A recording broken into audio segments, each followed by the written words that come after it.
Mode के videos की श्रृंखला में आज हम वीडियो लिया है वो हमने लिया है कंटिन्यूस सीरीज़ का इंस्पेक्शन मेथड।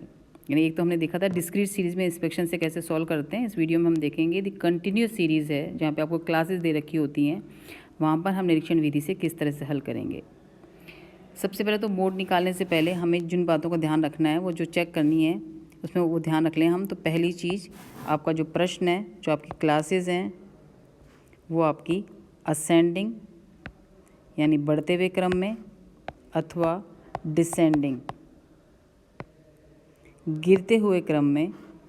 असेंडिंग मतलब आरोही बढ़ता हुआ क्रम और डिसेंडिंग मतलब अवरोही गिरता हुआ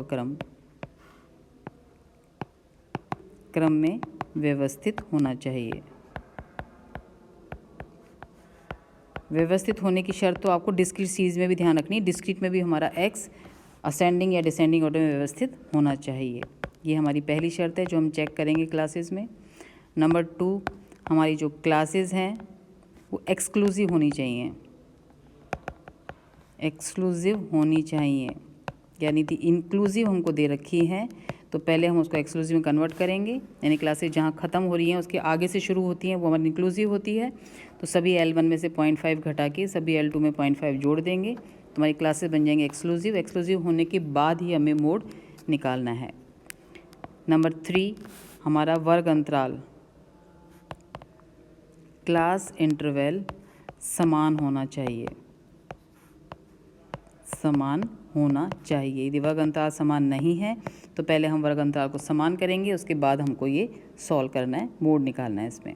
इसके अलावा यदि किसी क्वेश्चन में हमें मिड वैल्यू सेंट्रल साइज दे रखी है या लेस देन या मोर देन का क्वेश्चन है तो उससे भी पहले हमें क्लासेस बनानी है, फ्रीक्वेंसी को अरेंज करना है, उसके बाद ही हमें मोड ज्ञात करना है। पहली चीज़ ये ध्यान रखनी है हम कि क्लासेस हमारी अरेंज होनी चाहिए बढ़ते हुए घटते हुए क्रम में, वर्ग अंतराल हमारा समान होना चाहिए, क्लासेस हमारी एक्सक्लूसिव होने चाहिए। इसके बाद भी इंस्पेक्शन विधि में तो वही तरीका होगा सॉल्व करने का कि हम देखेंगे किसकी फ्रीक्वेंसी हाईएस्ट है। जिसकी फ्रीक्वेंसी हाईएस्ट होगी उस फ्रीक्वेंसी से हम उस फ्रीक्वेंसी के आसपास ही फ्रीक्वेंसी अपने आप में जमा होना चाहिए फ्रीक्वेंसी का। तो हाईएस्ट फ्रीक्वेंसी जो निकलेगी वो हमारा मोड नहीं होगा, यहाँ पे जो निकलेगी मॉडल क्लास निकलेगी। क्योंकि यहाँ पे क्लास दे रखी होती है तो यहाँ सीधे ही मोड का आंसर नहीं आएगा, यहाँ पे मॉडल क्लास निकलेगी आपकी। मॉडल क्लास में एग्जैक्ट मोड क्या होगा उसके लिए हम फार्मूला अप्लाई करेंगे। तो उसमें हमें ध्यान रखना है कि क्वेश्चन आपका असेंडिंग ऑर्डर यानी बढ़ते हुए क्रम में है तो फिर हमारा मोड का फार्मूला हो जाएगा यहाँ पर L1 plus Δ1 divided by Δ1 plus Δ2 into I. यहाँ पे Δ1 का मतलब होगा ignoring plus minus F1 minus F0 और Δ2 का मतलब होगा ignoring plus minus F1 minus F2। यानी Δ1 निकालेंगे हम फ्रीक्वेंसी मॉडल क्लास की फ्रीक्वेंसी में से पिछली फ्रीक्वेंसी को घटाकर और Δ2 निकालेंगे मॉडल क्लास की फ्रीक्वेंसी में से अगली फ्रीक्वेंसी को घटाकर। लेकिन इन दोनों ही सॉल्व करते समय आपको चिन्हों का ध्यान नहीं रखना है, ये माइनस में आए या प्लस में आए, डेल्टा आपका प्लस में ही लिखा जाएगा। इसके अलावा एक फॉर्मूला आपका और भी हम काम में ले सकते हैं, पर वो तभी काम में लेंगे जब आपका F1 आपके F0 और F2 से बड़ा हो। यानी क्वेश्चन आपने निरीक्षण विधि से किया हो तो आपका Z का एक फॉर्मूला और है जो इसी को सिंप्लीफाई करके बनाया हुआ है, L1 plus F1 minus F0 divided by 2F1 minus F0 minus F2 into I. ये ध्यान रखना है ये फॉर्मूला में तभी अप्लाई करना है जब आपकी स्थिति ऐसी है कि आपका F1 F0 F2 दोनों से बड़ा हो, तभी हमें ये वाला फॉर्मूला अप्लाई करना है। दूसरा, हमें यदि मिसिंग फ्रीक्वेंसी या मिसिंग आइटम निकालने हैं तो भी हमें सेकेंड वाला फॉर्मूला अप्लाई करना है। यदि क्वेश्चन आइडल नहीं है तो हम Δ1 और Δ2 वाला फॉर्मूला अप्लाई लेंगे।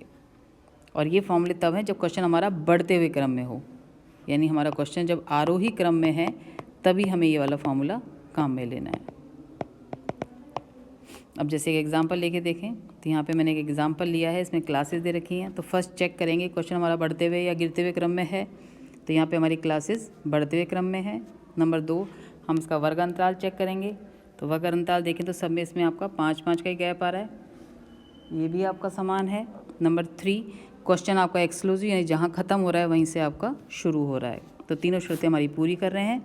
तो अब हम देखेंगे इसको हमको इंस्पेक्शन विधि से करना है। तो हम पहले क्वेश्चन लिख लें। क्लासेस हैं हमारी 0 से 5, 5 से 10, 10 से 15, 15 से 20, 20 से 25, 25 से 30 और 30 से 35। इसकी फ्रीक्वेंसी है हमारी 3, 10, 22, 14, 4, 2 एंड 1। पहले तो डिसाइड करेंगे हम। हाईएस्ट फ्रीक्वेंसी यहाँ पर है आपकी 22, इसकी जो अगली फ्रीक्वेंसी है 14, ये हमारी सेकंड हाईएस्ट है, और पिछली फ्रीक्वेंसी 10 यहाँ पर हमारी थर्ड हाईएस्ट है। इनमें से हमारा 22 के आसपास फ्रीक्वेंसी का जमाव है, तो इसका x हमारे लिए आंसर होगा। यदि डिस्क्रीट होती तो यही हमारा आंसर निकल जाता, पर यहाँ डिस्क्रीट नहीं है, कंटिन्यूस है, तो ये जो निकलेगी ये कहलाएगी हमारी मॉडल क्लास। तो यहाँ पे जो मॉडल क्लास है वो हमारी आ रही है 10 to 15, तो हमें इसी का L1 लेना है, इसी का I लेना है। इसकी फ्रीक्वेंसी कहलाएगी F1, इसकी पिछली फ्रीक्वेंसी कहलाएगी F0 और इसकी अगली फ्रीक्वेंसी कहलाएगी F2। यानी जो हाईएस्ट फ्रीक्वेंसी है और जिसके आसपास फ्रीक्वेंसी का जमाव है वो क्लास हमारी मॉडल क्लास होगी। मॉडल क्लास की फ्रीक्वेंसी को हम बोलेंगे F1, पिछली फ्रीक्वेंसी को बोलेंगे F0, अगली फ्रीक्वेंसी को बोलेंगे हम F2। क्योंकि आंसर क्लियर है और हमारा F1, F0 और F2 दोनों से बड़ा है, तो हम फार्मूला इसमें सेकंड वाला भी काम में ले सकते हैं। तो यहाँ पे फार्मूला हो जाएगा Z का L1 plus F1 minus F0 divided by 2F1 minus F0 minus F2 into I। यहाँ पे L1 आपका हो जाएगा 10, L1 है आपका, F1 है 22 minus 10 divided by 2 into 22 minus 10 minus 14 और I है यहाँ पर हमारा 5। इसको हम सॉल्व कर लें आगे। और Z बराबर 10 प्लस 12 माइनस 10, 22 माइनस 10 12 इंटू 5 अपना आ जाएगा 60, और ये अपना हो जाएगा 44 माइनस 24। तो 10 प्लस 60 डिवाइडेड बाय 20, यानी Z बराबर 10 प्लस 3 इक्वल्स टू 13 मार्क्स। तो ये तरीका है कंटिन्यूस सीरीज़ में इंस्पेक्शन मेथड से यदि आपने सॉल्व किया है तो मोड निकालने का। यानी पहले हम वो देखेंगे हाईएस्ट फ्रीक्वेंसी क्या है, उसके आसपास फ्रीक्वेंसी का जमाव है, तो इससे डिसाइड करेगा हमारी कौन सी मॉडल क्लास है। मॉडल क्लास से हम फॉर्मूला अप्लाई करेंगे। असेंडिंग ऑर्डर में है तो L1 प्लस, क्वेश्चन चूँकि हमारा आइडल है यानी F1 हमारा F0 F2 दोनों से बड़ा है, तो हम इस वाले फॉर्मूले को भी काम में ले सकते हैं, इससे हमारा आंसर निकल जाएगा। तो ये तरीका है हमारा कंटिन्यूस सीरीज़ में मोड निकालने का।